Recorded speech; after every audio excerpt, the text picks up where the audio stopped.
দক্ষিণ কলিকাতা সেবক সমিতির সহসম্পাদক শ্রীযুক্ত অনিলচন্দ্র বিশ্বাসের নিকট মান্দালয় জেল হইতে লিখিত পত্রগুলি অপ্রাসঙ্গিক অংশ বাদ দিয়া প্রকাশিত হইল। মান্দালয় জেল, সবিনয় নিবেদন। আপনার পত্র পাইয়া ও সকল সমাচার অবগত হইয়া আনন্দিত হইলাম। কার্যকরী সমিতির খুব বেশি সভ্য সেবাশ্রমের কাজের দিকে দৃষ্টি দেন না বলিয়া আপনারা নিরাশ বা চিন্তিত হইবেন না। অধিকাংশ কার্যকরী সমিতিরই এইরূপ অবস্থা। আপনাদের নিজেদের সেবা ও আগ্রহাতিশয্যের দ্বারা অপরের আগ্রহ ও সেবা প্রবৃত্তি জাগাইতে হইবে।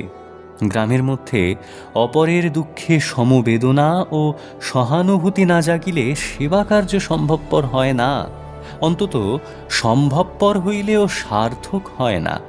আপনাদের আত্যন্তিক সেবা ও জনপ্রীতির ফলে সমাজে অপরের হৃদয়েও তাদৃশভাব জাগরিত হইবে, ইহাই আমার ভরসা ও আকাঙ্ক্ষা। সেবাশ্রমের বাড়ির সঙ্গে বাগান করিবার মতো জমি আছে কি? মাসিক 140 টাকা পর্যন্ত চাঁদা আদায় হয় শুনিয়া সুখী হইলাম। বাড়ি ভাড়া কত দিতে হয়? বাড়ি কয়তলা এবং মোট কয়খানা ঘর আছে? কর্পোরেশনের প্রাইমারি স্কুলে কয়জন ছাত্র হয় এবং কোন জাতির ছাত্র পড়িতে আসে? সেবাশ্রমের বালকদের কি শিক্ষা দেওয়া হয় তার বিস্তৃত বিবরণ আমাকে পাঠাইবেন। সেবাশ্রমের কোনো চাকর আছে কিনা এবং থাকিলে কয়জন চাকর আছে তাহা জানাইবেন। দৈনিক রন্ধন কে করে? বালকদের মধ্যে কয়জন তাঁতের ও সিউইং মেশিনের কাজ শিখিতেছে? কতদিনের মধ্যে অন্তত একটি বালক কাপড় বুনিতে ও সেলাইয়ের কাজ, মোটামুটি কোট ও পাঞ্জাবি তৈয়ারি করা শিখিতে পারিবে বলিয়া ভরসা করেন?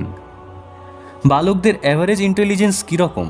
সেবাশ্রম সম্বন্ধে যত দূর সম্ভব বিস্তৃত বিবরণ পাঠাইবেন, আমি তাহা পড়িয়া কিছু পরামর্শ দিবার চেষ্টা করিব। বালকদের আহারের কীরকম ব্যবস্থা আছে তার বিস্তৃত বিবরণ পাঠাইবেন।